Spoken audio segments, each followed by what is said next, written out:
It's over! It's over!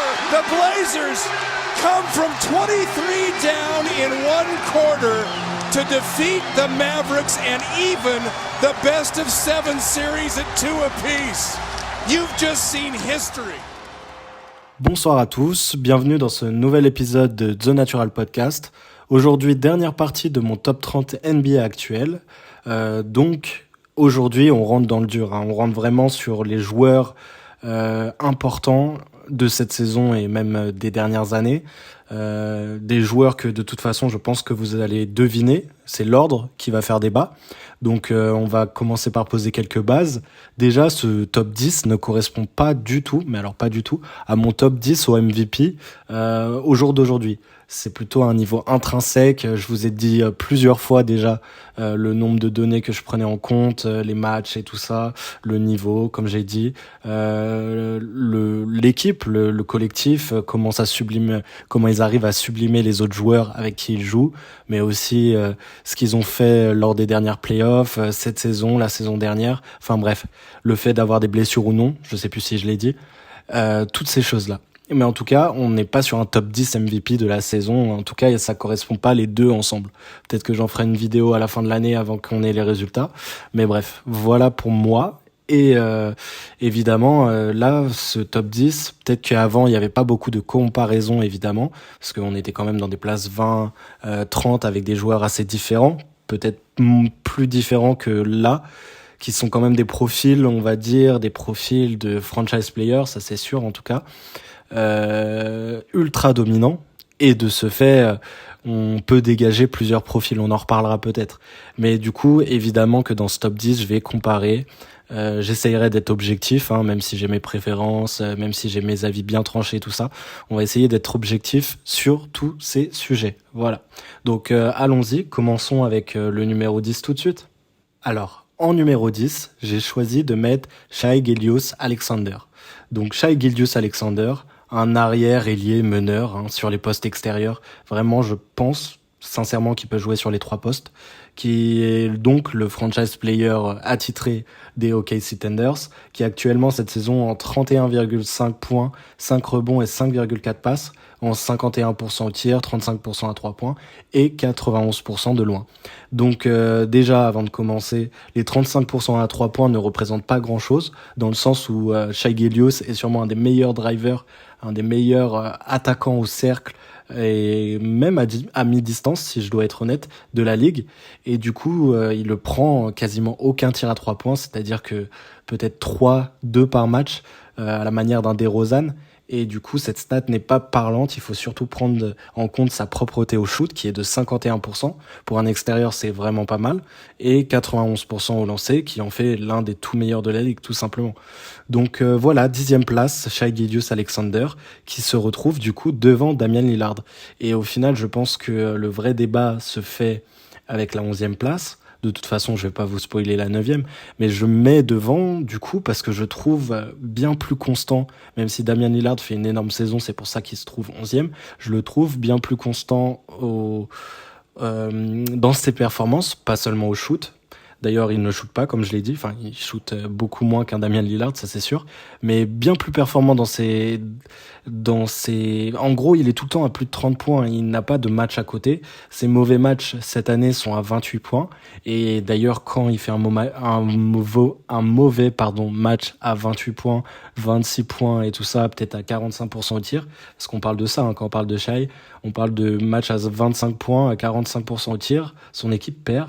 Parce que OKC cette année, qui est une équipe un peu darling, joue très bien, on va pas se mentir, je vais pas cracher dessus, mais a besoin de ces performances XXL de Shai Gilgeous-Alexander, auquel il répond présent évidemment, sinon il ne serait pas là. D'ailleurs, je pense que c'est l'une des plus grosses, si ce n'est la plus grosse montée dans ce classement, parce que je sais pas si on pouvait le mettre dans un top 25 ou un top 30 l'année dernière. Mais bref, Shai Gilgeous-Alexander est aujourd'hui évidemment un top 10 no-brainer. Peut-être top 11, comme je l'ai dit. Damian Lillard, du coup, a été plus blessé. Pour moi, les dernières années de Damian Lillard, individuellement, sont très bonnes. Enfin, on va dire, l'année dernière était blessé, l'année d'avant, ça remonte à assez loin. Du coup, je trouve pas vraiment qu'il ait prouvé sur ces dernières années plus de choses que Shai. Shai qui est aujourd'hui dans la course, même s'il ne l'aura jamais, hein, il aura sûrement des votes dans la course au MVP. Peut-être qu'il sera top 5, top 10, je ne sais pas. Mais il aura des votes et il en méritera. OKC a quasiment un bilan à l'équilibre, avec 38 victoires et 41 défaites. Ils sont actuellement en play-in pour une équipe dont beaucoup pensaient qu'ils allaient tanker, surtout après la blessure avant la saison de Chet Holmgren. Et ben Shai Gilgeous-Alexander a mis toute la région sur son dos. Après, il y a eu la progression et l'arrivée de rookies, notamment, qui ont fait le taf autour de lui. Lou Dort est un des meilleurs défenseurs au périmètre de la ligue. Guidi, a vraiment beaucoup progressé, n'est plus l'un des pires shooters en efficacité de la ligue, est un excellent passeur et progresse régulièrement, il progresse en défense. Puis Jalen Williams, comme on en a parlé, tous ces petites assets, ces joueurs de complément qu'ils arrivent à mettre sur place et à faire performer. Le coaching aussi est très bon, mais on va pas se mentir que tout ça repose sur Shai Gilgeous-Alexander qui donc fait une saison que je considère comme étant énorme. Pour les joueurs de sa propre draft, on divague un peu, mais il remonte fort dans les classements, parce qu'on rappelle que sa draft était énorme, avec Jaren Jackson Jr., Trae Young, Luka Doncic, tout ça. Shai Gilgeous se présente comme étant l'un des meilleurs joueurs de cette draft et l'un des meilleurs joueurs de la ligue, tout simplement. Du coup, oui, top 10, Damian Lillard derrière. Que comparer d'autres ? Je veux dire aussi, peut-être que je me suis pas assez attardé sur le profil, mais Damian Lillard, qui est un bon passeur et un shooter extraordinaire à peu près toutes les distances, qui peut aussi pénétrer. Shai Gilgeous peut faire la plupart des choses qu'il fait, même si son tir à 3 points n'a évidemment rien à voir avec ça. Mais Shai Gilgeous est un bien meilleur défenseur à mon sens. Il est... Allez, c'est kiff-kiff sur le niveau du passing game, mais en fait, c'est de la grande différence pour moi quand on monte dans ces classements, c'est la défense. Pour moi, un joueur ne peut pas s'en priver à ce niveau-là, ou alors doit être, entre guillemets, all-time en attaque, ou faire des performances qui font gagner son équipe uniquement en attaque. Et Damian Lillard en est capable, j'en suis quasiment persuadé. Il en a été capable, il en sera sûrement encore capable, mais aujourd'hui, non. Simplement, Shai Gilgeous a une meilleure saison, une meilleure progression, un meilleur collectif, et j'ai l'impression qu'il sublime au moins autant que Damian Lillard ses coéquipiers. Après, évidemment, c'est un mouchoir de poche, du coup, on va continuer. Mais voilà, top 10, Shai Gilgeous-Alexander. Très fier de le mettre là parce que, franchement, comme je vous ai dit, il y a quelques années ou quelques mois même, je pense qu'il était top 28 peut-être. Enfin bref. Du coup, continuons avec le top 9. Et j'ai décidé, encore une fois, ça peut faire débat, surtout avec la situation actuelle, mais j'ai décidé de mettre Ja Morant. Ja Morant, donc 23 ans, encore jeune, qui est en 26,5 points, 6 rebonds et 8 passes en 46, 30, 75. Donc, pourquoi mettre Ja Morant au-dessus de Shai, surtout qu'au vu de ses... Comment dire ? Au vu de ses pourcentages, au vu de tout ce qu'il apporte, on peut penser que Shai Gilgeous est intrinsèquement un meilleur joueur. Et bien là, on parle déjà plus de ressenti, en dehors du fait que les Grizzlies gagnent beaucoup plus de matchs. Ils sont en 49-29 actuellement, deuxième à l'ouest. Ja Morant est clairement le franchise player de cette équipe. Et je pense que je ne dis pas de grosses bêtises en annonçant que pour moi, Ja Morant est le prototype de joueur qui peut au moins peut-être pas t'emmener au titre, on ne sait pas, c'est très difficile d'être ce type de joueur qui t'emmène jusqu'à un titre. On sait que tous les 10 ans, il y en a peut-être 4, 5, enfin bref. Mais Ja Morant est le profil de joueur ultra hypant qui peut clairement gagner un titre de MVP dans les 5 prochaines années et qui emmènera évidemment son équipe loin, ce qu'il fait déjà au moins en régulière et avec une jeunesse assez affolante.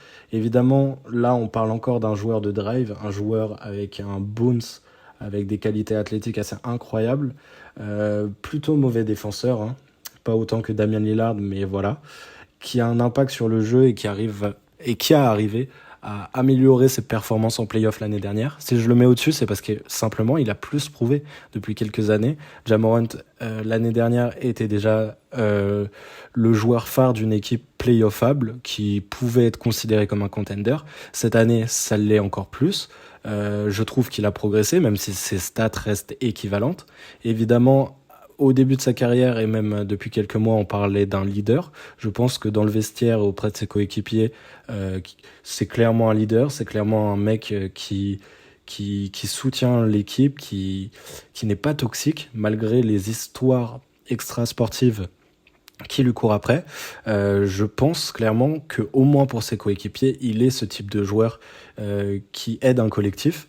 Évidemment, le fait d'avoir ces problèmes extrasportifs et d'être aussi jeune, même si moi je crois à ces histoires de problèmes mentaux, parce qu'il y en a beaucoup dans la ligue qui doivent le cacher et qui le cachent. Certains n'en parlent pas parce qu'évidemment c'est pas facile d'en parler.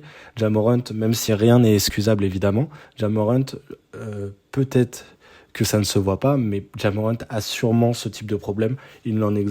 C'est pas exagéré, dans le sens où je pense que c'est pas facile pour un joueur aussi jeune d'assumer toutes ses responsabilités. Et encore une fois, je veux pas le dédouaner, hein. Évidemment, de frapper un gosse, c'est horrible, hein. Si ça a été avéré tout ça, s'il doit avoir des matchs de suspension ou judiciairement avoir des problèmes, je soutiendrai la justice si elle fait son taf correctement.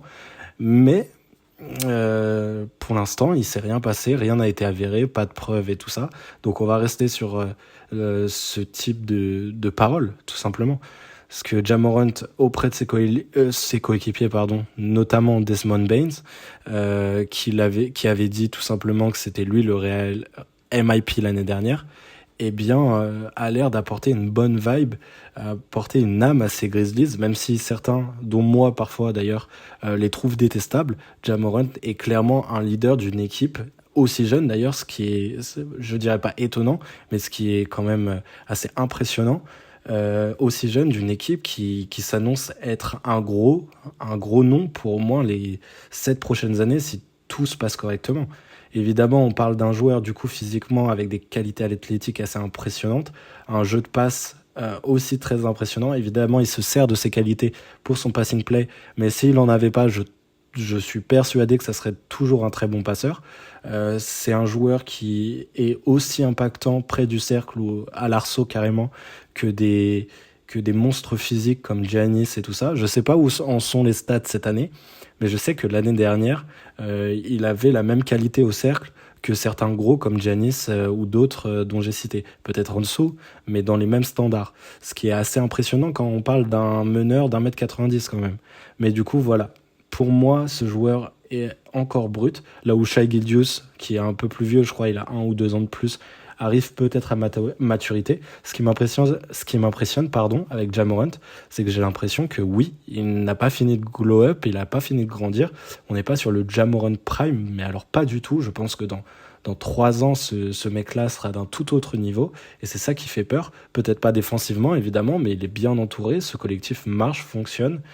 Si le management ne fait pas d'erreur, ils n'ont pas l'air d'en faire pour l'instant, ça peut être vraiment incroyable.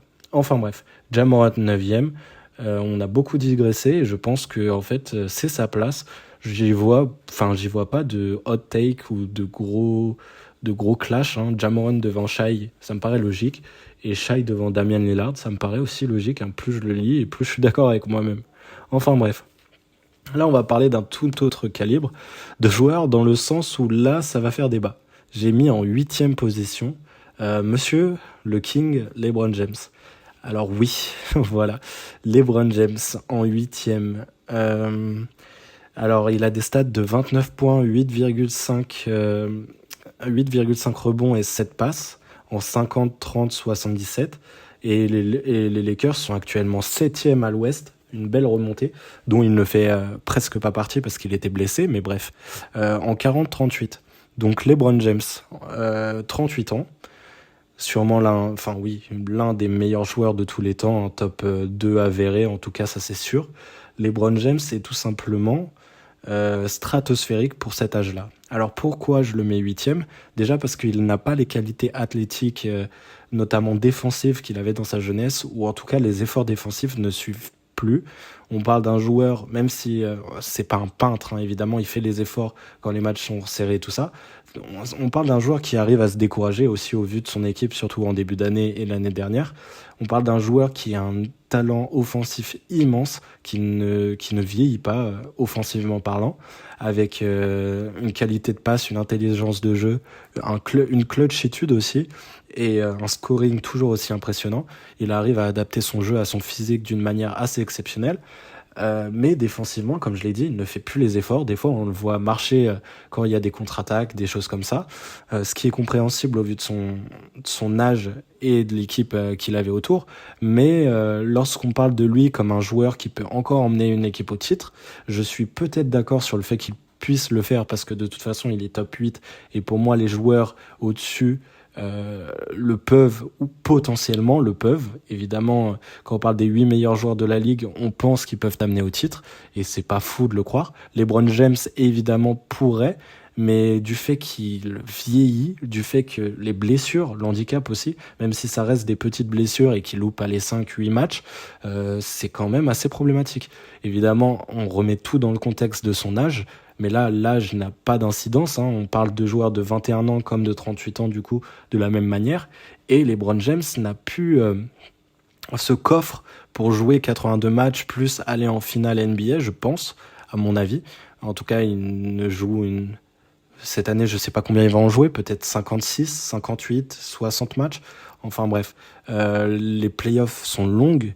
J'ai du mal à croire que LeBron James reste en bonne santé assez longtemps. Évidemment, il ne doit pas être tout seul, mais c'est quand même le principal joueur de son effectif. On parle encore d'un franchise player, même si ça se discute avec Anthony Davis. Pour moi, il n'y a pas de débat possible à avoir. LeBron James, du coup, je me trouve dur avec lui, j'ai envie mais en fait on sait de qui on parle, je pense que tous ceux qui écoutent ce podcast et qui sont déjà à la 3e partie savent qu'on parle quand même d'un des meilleurs joueurs de tous les temps, et quand je suis dur avec lui, c'est parce que je prends le LeBron James actuel par rapport aux autres joueurs de cette ligue. On parle quand même d'un vieux pépé de 38 ans, et du coup oui, évidemment j'ai des doutes sur le fait qu'il puisse encore t'emmener au titre, et peut-être qu'il me fera mentir d'ici ces playoffs ou l'année prochaine. Mais défensivement, de par les blessures, de par toutes ces choses-là accumulées, de par que le fait qu'il n'arrive pas à porter son équipe aussi bien que dans sa jeunesse, et évidemment aussi, on a vu très peu d'équipes de LeBron aussi mal construites, on va pas se mentir, avec aussi peu de chance aussi, avec toutes les blessures qu'il y a eu, mais quand même, je pense que la 8e place pour lui est assez méritée. Et on en parlera de toute façon avec les joueurs au-dessus pour les comparer un peu. Mais je pense que voilà, c'est la bonne place où le placer. Enfin bref, du coup, passons directement au 7e. Peut-être qu'on pourra faire un petit comparo avec celui que j'ai choisi. Peut-être que ça va faire débat. Moi, je le trouve plutôt bien placé.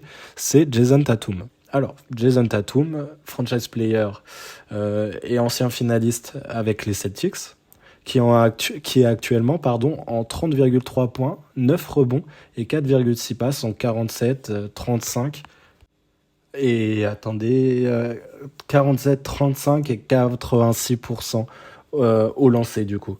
Oui, donc Jason Tatum, évidemment top 7. De toute façon, là on parle de joueurs des plus incroyables de cette ligue depuis les dernières années. Et Jason Tatum est le joueur qui a emmené une équipe en play-off, un joueur qui s'est bonifié sur ces 2 dernières saisons de manière assez exceptionnelle. On rappelle qu'au début de l'année dernière, il était ce joueur un peu soliste qui ne passait pas le ballon, qui avait des choix de tir assez douteux et même défensivement qui se perdait dans son scoring ou dans son attaque et qui du coup défensivement était beaucoup moins efficace. Un joueur qui a fait une sorte de remontada avec les Celtics, qui est devenu beaucoup plus partageur, qui a appris à déléguer, qui a appris à défendre efficacement et attaquer, s'économiser, en fait, tout ce que doivent faire les grands, et pour ensuite arriver en play-off avec le 2e meilleur bilan de l'Est, ce qui était déjà quand même assez colossal, et qui en play-off a sweep tout simplement Kevin Durant et Kyrie Irving, en faisant une des défenses les plus incroyables que j'ai vues sur Kevin Durant, qui n'a simplement rien pu faire et je pense qu'on n'en parle pas assez, mais à retrouver des standards au shoot assez calamiteux pendant cette série.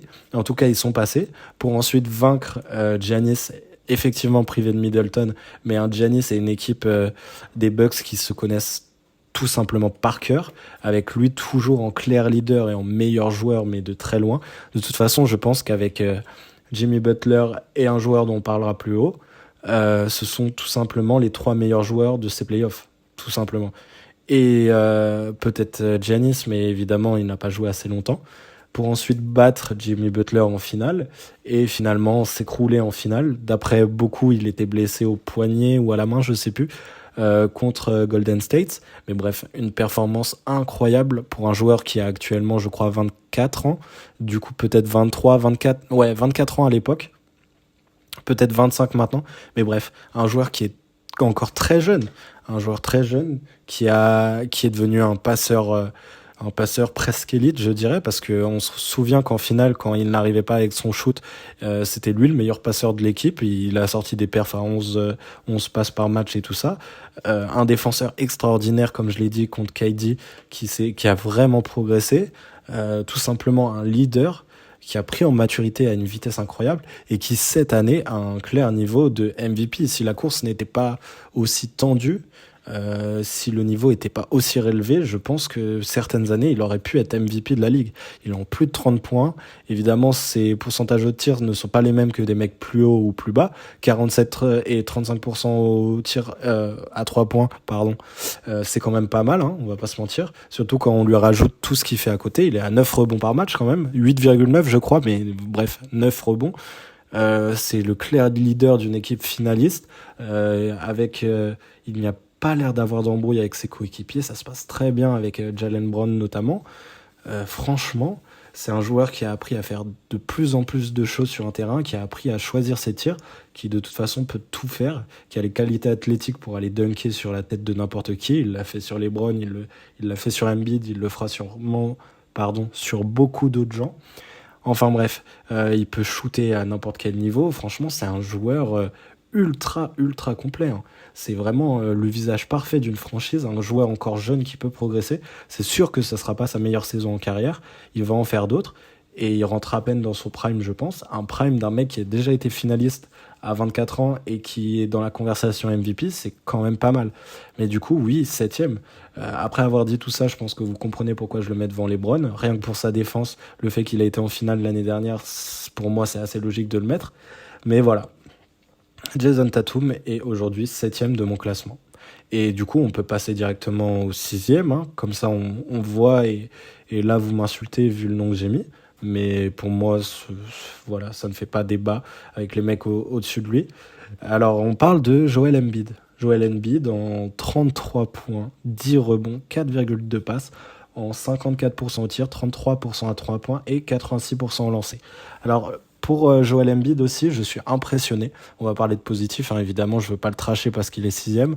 Je suis impressionné parce que pour moi aussi, il a fait d'énormes progrès cette année, notamment en s'approchant du cercle. C'est un joueur évidemment qui peut shooter à 3 points comme à l'intérieur avec un jeu au poste qui est tout simplement le meilleur de la ligue, je pense, et un des meilleurs de l'histoire, je suis peut-être un peu, mais bref, un des meilleurs jeux au poste de ces dernières années en tout cas.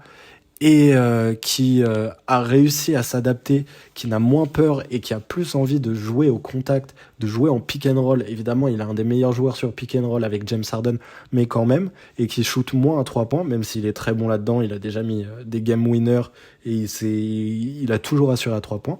Même si cette année, il est qu'à 33%, il en prend beaucoup moins. Et au final, je le trouve beaucoup plus efficace. Parce que c'est un des meilleurs preneurs de fautes, on va dire. Enfin, il prend toujours des petites fautes. Je déteste son style de jeu, hein, je vais le dire maintenant, parce que si j'y fais encore allusion, voilà, on va dire que je force. Mais je déteste son style de jeu, le fait de forcer pour avoir des fautes et tout ça. Mais le fait est que ça marche, le fait est qu'il est l'un des meilleurs là-dedans, le fait est qu'il est le meilleur scoreur de la Ligue actuellement. Mais pourquoi 6ème du coup? Parce que vraiment, il est peut-être top. Il est dans le top 3 MVP. Pour moi, il peut être MVP cette année. Le débat n'est pas du tout fermé. Il est dans la troisième meilleure équipe à l'Est en 51-27. Donc pourquoi est-il 6ème? Bah déjà, les blessures, et j'ai encore des doutes. Enfin, les blessures, je pense que vous le savez, il se blesse au pire moment. Il n'a pas été très loin en play-off notamment l'année dernière, surtout à cause de ses blessures, il n'avait pas assez de relais sur le terrain. Mais il a aussi beaucoup de chocs contre les Hawks il y a 2 ans. Il a loupé un bout du début de la saison, je sais pas, une dizaine de matchs. Enfin bref, cette saison encore n'est pas pleine. Ça peut jouer contre lui pour le titre de MVP. Ça a déjà joué contre lui les années précédentes. Et Joel Embiid, j'ai peur que, en fait, on se retrouve en play-off et encore une fois, on soit tous déçus. Cette année, je pense qu'il a la meilleure équipe qu'il n'a jamais eue pour performer et aller le plus loin possible. Il s'est débarrassé, entre gros guillemets, de Ben Simmons, qui était tout simplement pas un joueur fait pour jouer à côté de lui. Là, il a des shooters, un James Harden qui a 39% à 3 points, un Tyrese Maxey, tous vos shooters que vous voulez. De la défense, il peut ressortir sur n'importe quel mec qui peut mettre à 3 points. Ils se sont même débarrassés chez nous, mince, je me souviens plus de son nom. Enfin bref, le All Defensive Player là, qui peut pas mettre un shoot. Ils s'en sont débarrassés, ce qui était quand même un gros risque. Parce qu'en fait, oui, il faut des mecs qui shootent autour de Embiid. Et du coup, cette équipe est faite pour aller loin. Donc à part une grosse blessure, mais même les blessures, ça me saoulerait parce qu'en fait, bah, ça lui fait perdre des places, hein, tout simplement. Je pense que c'est son année pour en fait passer dans peut-être le top 3 si je fais une autre partie un jour. Mais là, Joel Embiid est 6e parce que, évidemment, il y a eu ces problèmes de blessure, ces problèmes en playoff, ces chocs, on va dire, que d'autres ont déjà eu. Hein. J'ai pas mis en avant, mais là, c'est pour vous expliquer pourquoi un joueur si fort est si bas. Mais aussi parce qu'en fait, j'ai des doutes sur sa capacité. Je trouve il a mûri, évidemment. Après, il a quand même 29 ans déjà. Il a mûri, il est 28 ans, 29 ans, enfin bref. Il fait moins le kéké sur les réseaux. Il a l'air de bien s'entendre avec James Harden et tous les mecs de son équipe. Même le coach, hein, Doc Rivers, il n'y a pas de problème, en tout cas en régulière. Il y en a de toute façon jamais. C'est en playoff que ça se passe. Mais j'ai des doutes sur ce mec, sur sa mentalité et sur la mentalité de son coaching staff, plus globalement, pour aller loin. Et ces doutes-là, je ne les ai tout simplement pas avec aucun des joueurs qui se trouvent au-dessus. Et du coup, on va vous les présenter. Parce que là, on rentre quand même dans le top 5. Jusqu'ici, on a eu en 6e Joel Embiid, 7e Jason Tatum, après LeBron James, Ja Morant et Shai Gilgeous-Alexander en top 10. Voilà, on est sur un type de joueur qui, pour moi, ont le profil pour gagner évidemment un MVP dans les prochaines années ou qui peuvent le gagner cette année ou en tout cas, ils ont le niveau intrinsèque. Pour moi, les joueurs que je place au-dessus sont des joueurs qui t'emmènent aujourd'hui en tout cas, même si ça peut changer évidemment, évoluer, sont des joueurs qui t'emmènent jusqu'à un titre NBA, s'ils sont bien entourés, si tout fonctionne, s'il y a un peu de chance aussi, hein, ça marche comme ça la NBA aussi. Et on passe une sorte de cap entre le 6e et le 5e pour moi. Il y a un vrai écart, alors que avant, on va dire, pour le 6 à 9, 10, cet écart se réduit et est réduit bien plus fortement. Enfin bref. Du coup, continuons avec ce top 5 et allons-y.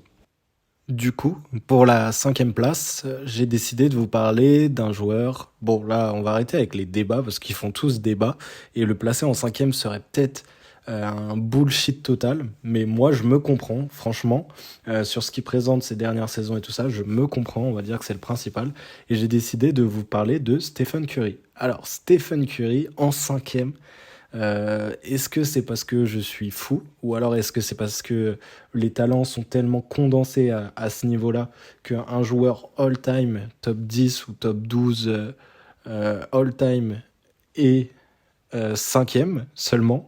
Mais je vais vous expliquer tout simplement. Hein. Stephen Curry est aujourd'hui en 29,5 points, 6 rebonds, 6,3 passes, en 49, 42,5 et 91% au lancer. Donc évidemment encore dans ses standards, hein, quoique 49 c'est un peu bas.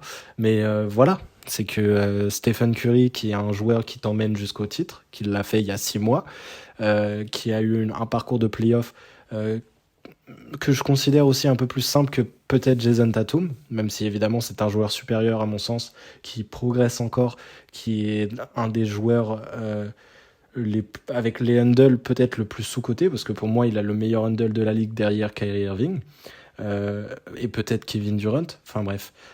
Stephen Curry est un joueur sans ballon ultime, est un très bon meneur qui peut organiser aussi légèrement une attaque, même si c'est pas son rôle principal.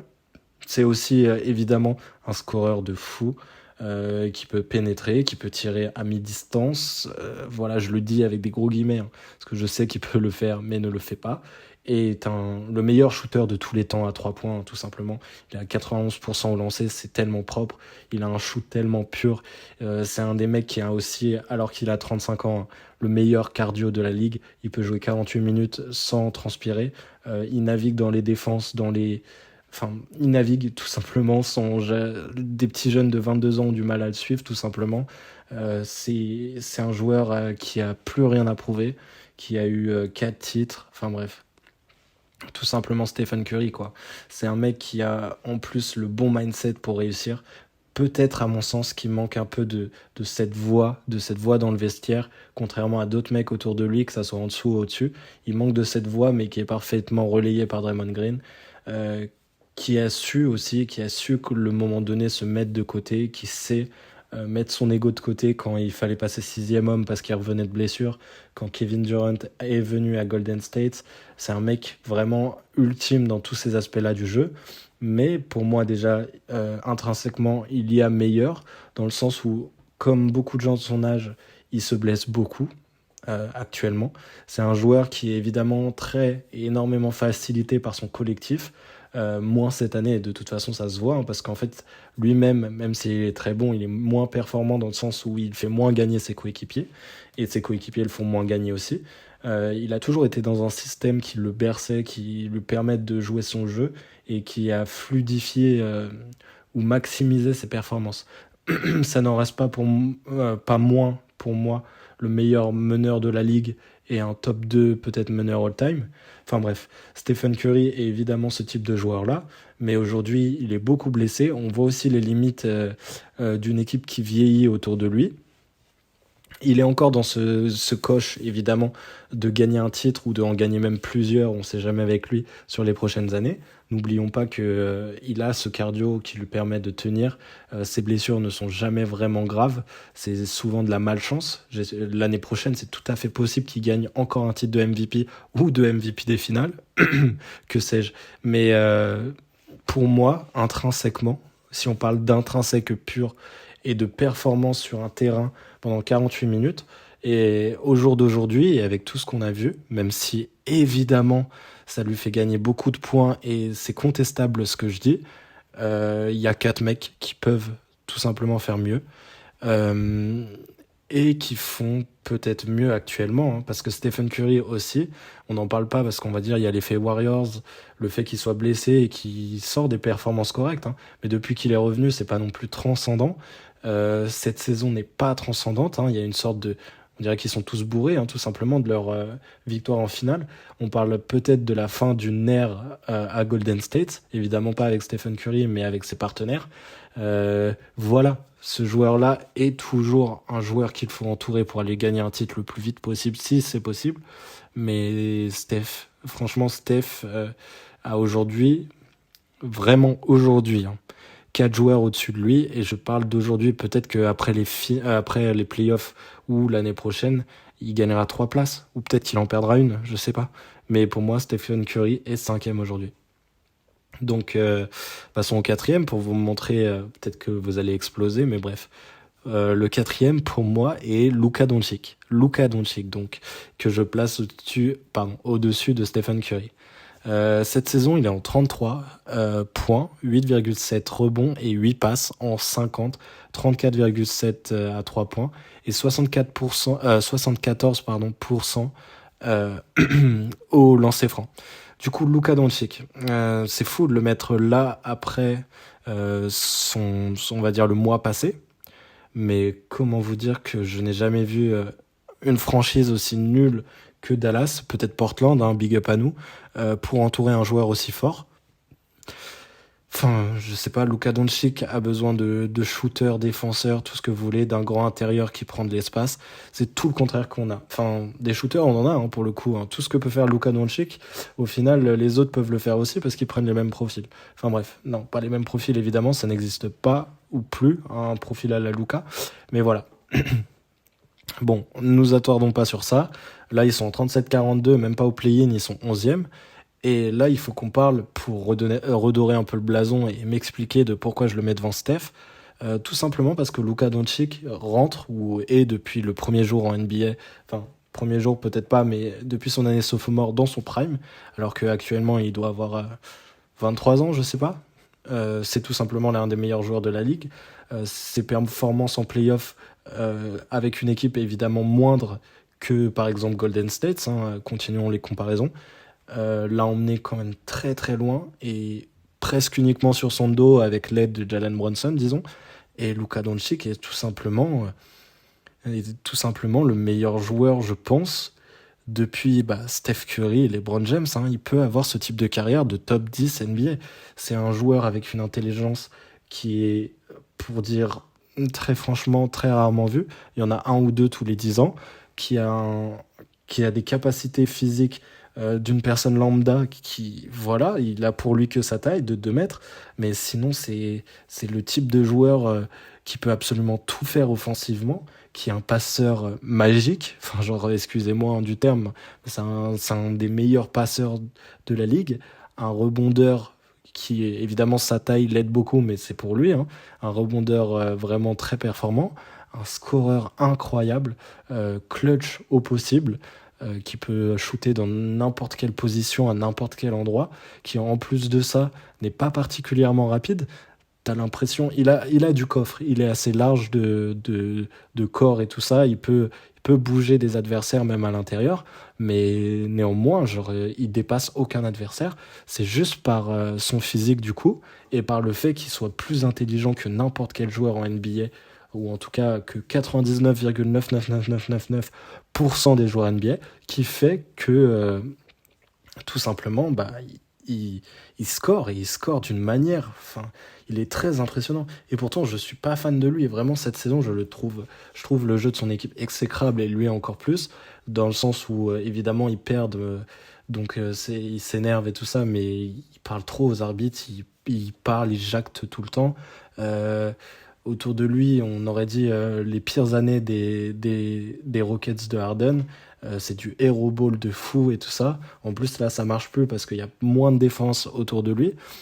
Kyrie n'arrive pas à s'intégrer. Enfin, arrive à s'intégrer, mais en fait, il n'y a plus aucune défense. Donc, c'est pas vraiment de sa faute. Mais voilà. Mais Luka Doncic est évidemment pour moi au-dessus de Stephen Curry. Parce que leurs bilans sont similaires. Mais, enfin, similaires. Allez. Il y a 4 victoires de différence.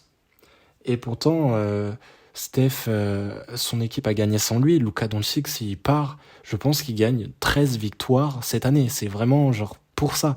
Et puis s'il avait un bilan comme Joel Embiid, ce qui est facile à dire parce que ça tient aussi de lui, mais ça tient aussi des joueurs qu'on met autour de lui, eh bien il serait, avec ces stats-là et ce qu'il monte sur le terrain, franchement, il serait MVP, il n'y aurait aucun débat. Je ferme ce débat moi-même, je donne mon vote et c'est tout. Genre, Luka Doncic, son niveau intrinsèque, même si c'est peut-être moche, demi-terrain, pardon, avec un tempo lent et tout ça, c'est quand même fabuleux ce qu'ils proposent. Et j'espère qu'ils vont enfin réussir à l'entourer de lieutenants, d'intérieur, de fond de courte, parce que franchement, c'est décevant. Stephen Curry est peut-être en train de sortir de son prime, il y a encore pendant quelques mois ou années. Luka Doncic, je pense que son prime va encore durer 12 ans, et 12 ans en 38-8. Hein. Franchement, il aura peut-être une année de prime allez, 29, 10, 10, ça serait quand même une folie, surtout que contrairement à d'autres qui peuvent faire ces stats-là, lui, je suis persuadé qu'en playoff, ce sera un monstre absolu. Enfin bref, Luka Doncic, pour moi, mérite totalement cette 4e place. Et du coup, vous allez me dire, avec tous les éloges que j'ai faits, qui sont les 3 autres devant? Eh bien, on va continuer directement avec le 3e, hein, Nikola Jokic. Et c'est un double MVP là, en 3e place, qui pourra peut-être même l'être 3 fois. Cette année, il est en 25, 12, 9,9.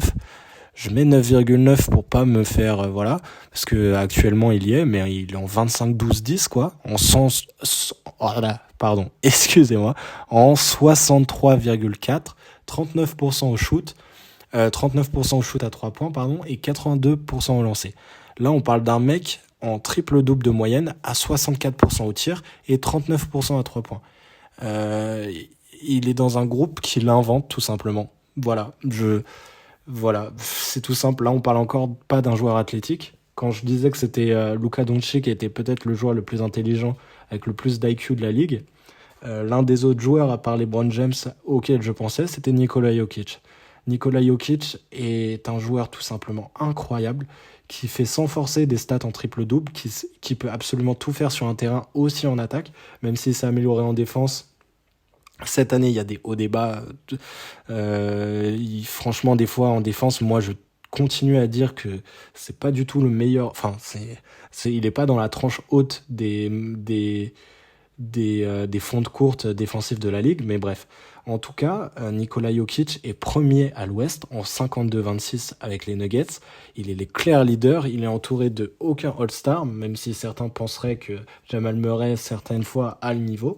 En- Franchement, cette équipe offensivement dépend entièrement de lui, on va dire ça. Ce que j'allais dire est incroyable, mais c'est quand il est sur le terrain, et ça prouve aussi son impact. Son impact sur le terrain, c'est une folie. Nikola Jokic est pour moi le meilleur passeur de la ligue, alors que c'est un mec de 2m10, 2m12. C'est un joueur qui peut aussi shooter d'à peu près n'importe où, qui a des moves pareil au poste, pas vraiment au poste, mais des moves pour accéder à la peinture qui sont vraiment peu flashy et peu sexy, on va dire, mais qui pourtant sont diablement efficaces. C'est un mec qui ne force jamais rien, tout paraît naturel pour lui. Il est smooth, il dégage une impression de confiance et de facilité assez incroyable. Même en playoff, les années précédentes où il n'avait pas l'entourage qu'il fallait à cause des blessures, à cause du fait que bah, tout simplement il n'avait aucun All-Star ou pas des bonnes assets autour de lui, Nikola Jokic n'a jamais paru ridicule. Draymond Green a galéré contre lui, Damian Lillard a perdu contre lui l'année d'avant, alors que, je le rappelle, hein, Damian Lillard a perdu un match alors qu'il avait marqué, je sais plus, 56 points, des choses comme ça. Nikola Jokic est tout simplement un monstre absolu. J'ai pas peur de le dire, hein, franchement.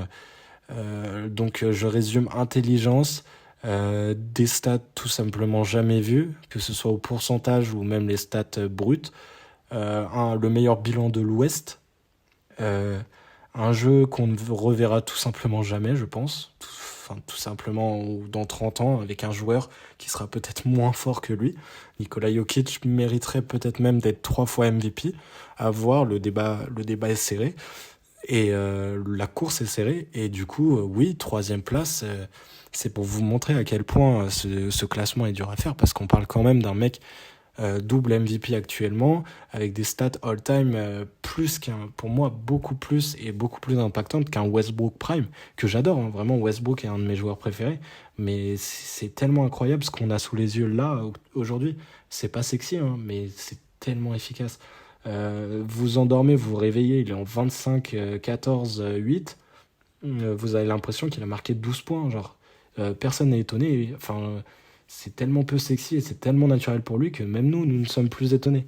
Enfin bref, Nikola Jokic est troisième. Du coup, après ce que j'ai dit, ça va être dur de justifier ce que j'ai mis au-dessus. Mais on va essayer, hein. Avec le numéro 2, du coup, où j'ai placé tout simplement Kevin Durant. Kevin Durant, donc vraiment pas l'un de mes joueurs préférés de la ligue, hein. Donc on va continuer avec lui. Kevin Durant est un joueur qui a été transféré aux Suns et qui aujourd'hui tourne en 29,3 points par match, 6,7 rebonds, 5 passes, en 56,4, 39%, 39,5% à 3 points et 93% au lancer. Il est à 0,5% d'être en 56, 40, 93. À presque 30 points par match, en tout cas 29. C'est Kevin Durant, quoi. C'est un mec de 2m16, je pense. De toute façon, tous les sites disent une taille différente. Mais c'est un énorme pivot qui joue comme un ailier, qui joue comme un meneur, qui joue... En fait, je sais même pas comment l'expliquer. Il a un des meilleurs handles de l'histoire. C'est un joueur magnifique à regarder jouer. C'est un joueur en sortie de dribble, en tout ce que vous voulez, qui crée son shoot et qui rentre à chaque fois. Impossible de le défendre, à part quand tu t'appelles Jason Tatum l'année dernière. Mais on va dire que les conditions étaient spéciales, que beaucoup de joueurs revenaient de blessures, le coaching était bizarre. Mais bref, Kevin Durant est un joueur intrinsèquement peut-être, je m'avance, hein, peut-être top 3 des meilleurs joueurs intrinsèquement de l'histoire, tout simplement, qui qui n'a pas eu la carrière escomptée, peut-être à cause d'autres joueurs plus forts, à cause d'une mentalité, faut qu'on en parle aussi, d'une mentalité assez particulière. Encore cette année, il a été trade, et c'est lui qui l'a demandé. Il a été trade aux Suns, avant il était à Brooklyn. On va pas dire que ça soit de sa faute, la situation à Brooklyn, mais quand même, lui n'aide pas. Donc voilà, très curieux de ce qu'il va faire en playoff cette année.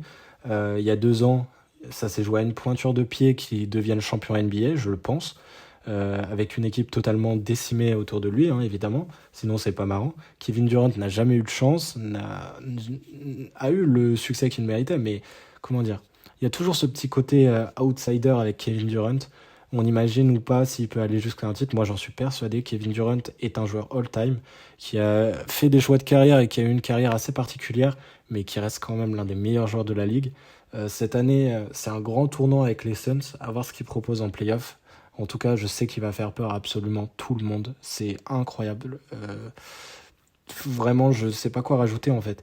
Ce qu'il place peut-être derrière le numéro 1, en dehors du fait qu'il a plus prouvé, bref, on va pas spoiler, c'est aussi le fait qu'il soit de plus en plus blessé avec l'âge. Kevin Durant a 35 ans aujourd'hui et n'arrive pas à enchaîner les matchs et les saisons. Il a été encore blessé avec son début des Suns, à la fin aux Nets aussi. Voilà, donc c'est pas des blessures très graves, hein. Depuis 2019, c'en est pas, mais quand même ça joue contre lui. Surtout quand on compare au mec du coup qui est premier de ce classement. De toute façon, si vous y connaissez un peu en NBA, je pense que vous avez tous deviné de qui je n'ai pas encore parlé. Mais du coup, pour moi, c'est le clair numéro 1. Il y a même peut-être un gap avec tout ce qui se passe en dessous. C'est monsieur Giannis Antetokounmpo. Alors, 31-12, 5,6 passes. En 31-12, 5,6. En 55, 27,5 à 3 points et 65% lancés. Évidemment, sur ce type de joueur, on parle d'un intérieur, c'est les 55% au tir qui nous intéressent. Donc 31-12, 5,6, bon, on reste dans les standards des autres, sauf que monsieur Giannis Antetokounmpo joue peut-être 6 à 8 minutes de moins que tous les autres joueurs dont on a parlé. Luka Doncic doit jouer au moins 37-38 minutes, Joel Embiid aussi, Nikola Jokic peut-être moins, mais Kevin Durant c'est sûr qu'il joue beaucoup de minutes, et énormément de minutes, surtout au net. Giannis Antetokounmpo, évidemment du fait d'un bon collectif, mais aussi d'un impact qui est colossal, qui permet de faire un gap à chaque fois, et tout simplement un joueur qui a des stats de MVP et qui est dans la conversation du top 3 MVP en jouant 30 minutes par match. Déjà personne n'en parle ou n'en parle pas assez, et ça me choque tout simplement. C'est l'un des meilleurs scoreurs de la ligue, il est dans le top 5, il s'est encore amélioré pour moi dans beaucoup d'aspects du jeu. C'est un ancien défenseur de l'année, double MVP, finale MVP avec les Bucks. Il a toutes les qualités mentales pour être encore champion, il l'a déjà été, il le sera peut-être encore.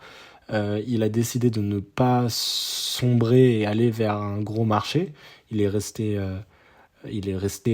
comment dire, avec la franchise qu'il a draftée, malgré les doutes, malgré le fait qu'il sortait de playoffs assez particulières et assez difficiles. Et ça a payé, il a gagné un titre avec pour meilleur joueur à côté de lui, et j'ai rien contre lui, je trouve que c'est un All-Star, un très bon joueur, mais Chris Middleton. On parle quand même, certains autres en dessous dans cette liste doivent s'entourer de joueurs all-time qui eux-mêmes sont des joueurs all-time pour gagner peut-être un titre, ou en tout cas des clairs all-stars, plusieurs fois all-stars, vétérans, tout ce que vous voulez. Giannis l'a fait pratiquement tout seul, hein. Je suis désolé, hein. Défensivement il était clairement pas tout seul, son équipe défensivement était incroyable, mais offensivement ça tenait quand même beaucoup sur ses épaules. Il a fait un match 6, un match décisif où il pouvait gagner le titre en plus de 50 points le match, donc voilà.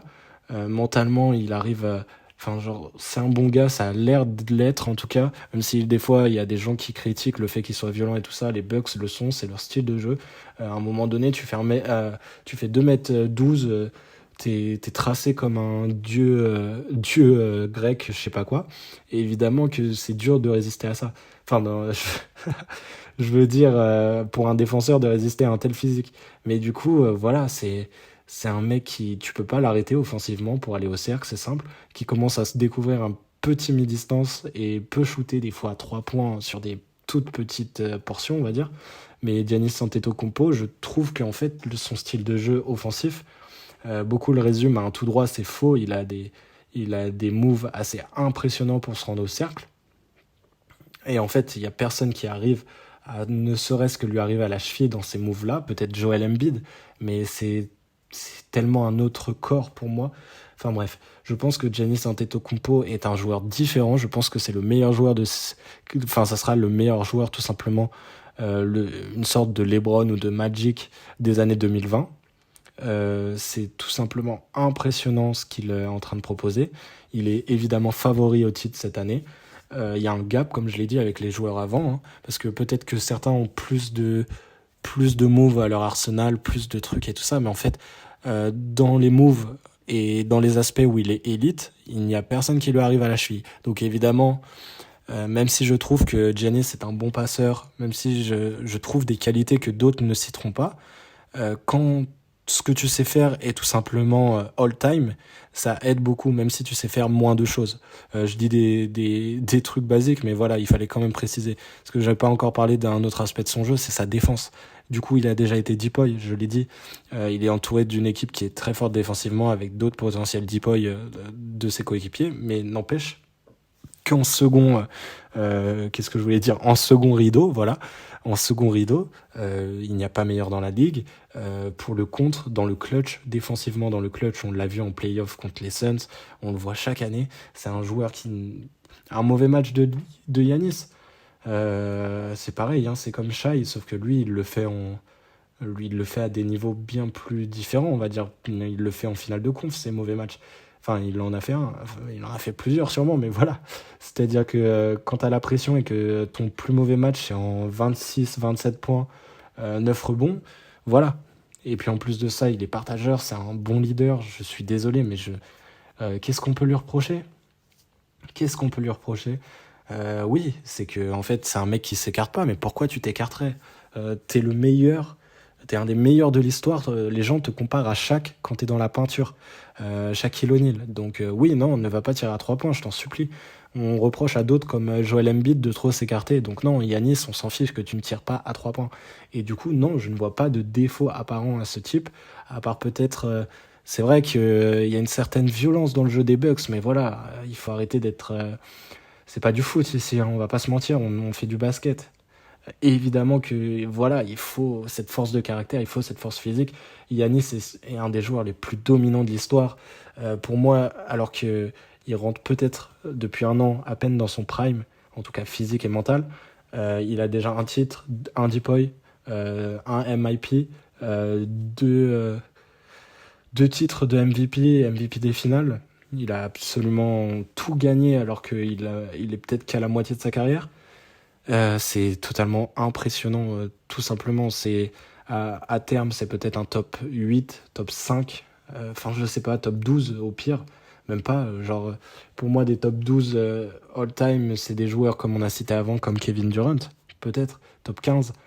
Giannis, pour moi, a déjà gagné plus individuellement et collectivement, dans le sens où c'est lui qui l'a fait, c'est lui qui a créé, qui s'est donné les moyens de réussir tout seul, entre guillemets, hein.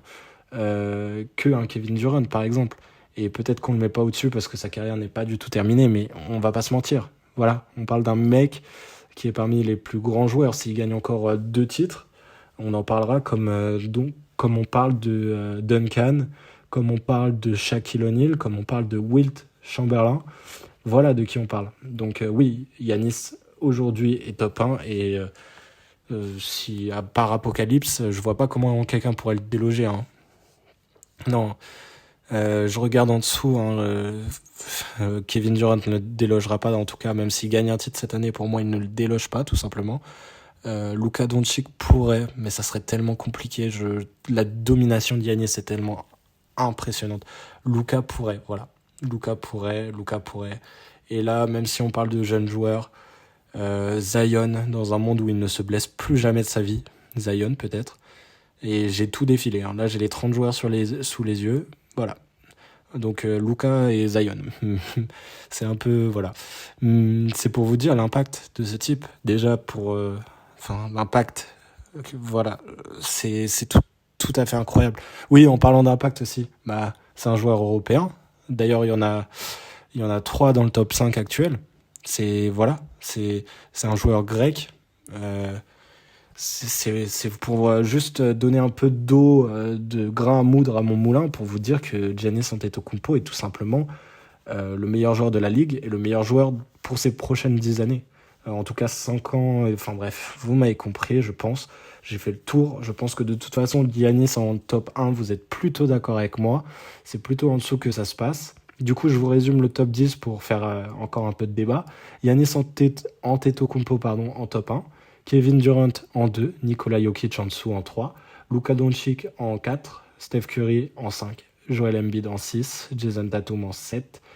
En 8, LeBron James. Ja Morant en 9. Et Shai Gilgeous-Alexander en 10. Du coup, je pense tout simplement que les gros débats à venir, ce sera sur Stephen Curry, Joel Embiid et LeBron James. Le reste me paraît assez logique. Shai peut-être avec Damian Lillard, Kawhi avec Kawhi, Damian Lillard, je sais pas. Mais pour moi, ça me paraît logique, ça me paraît plutôt bien. Et du coup, voilà. Voilà, on a terminé ce top 30. Hein. Ça fera quand même 3 vidéos, je pense. 3 podcasts, pardon. 3 podcasts, chacun d'1 heure au moins. Donc voilà. Gros projet, hein. Premier gros projet entre guillemets. Pour moi, c'est pas un gros projet. Hein. C'est un peu, comment dire. Je vais pas dire que c'est facile de faire ce top 30 parce que, mais voilà, on regarde, on aime ce jeu et tout ça, on aime ce qui s'y passe. Donc évidemment, on a de quoi parler, on a de quoi avoir des grains moudre, comme j'avais dit tout à l'heure, pour faire ce top 30. Et évidemment, c'est le plus gros projet en longueur, mais j'espère bien en faire d'autres. Parler de choses. Je vous invite aussi à écouter le podcast The Legacy, le premier sur Brandon Roy, parce que tout simplement, je pense que c'est ma vidéo. J'arrive pas avec le mot podcast, hein, je suis désolé, mais je pense que c'est mon podcast préféré que j'ai fait depuis le début, tout simplement, parce que je parle d'un joueur assez important et tout ça, en tout cas pour moi. Et j'aime beaucoup ce nouveau format, du coup je pense en faire d'autres. D'ailleurs des tops aussi, je trouve ça cool et tout ça, ça permet de parler un peu de tout, de plein de monde et tout ça, donc j'aime ça. Du coup voilà, j'espère que ça vous a plu, j'espère que ça va vous faire débattre et tout ça, qu'il n'y a pas trop de désaccords non plus, hein, que j'ai pas trop dit de dingueries. Et puis on se retrouve pour un nouvel épisode plus tard. Je vous souhaite une bonne soirée et puis au revoir.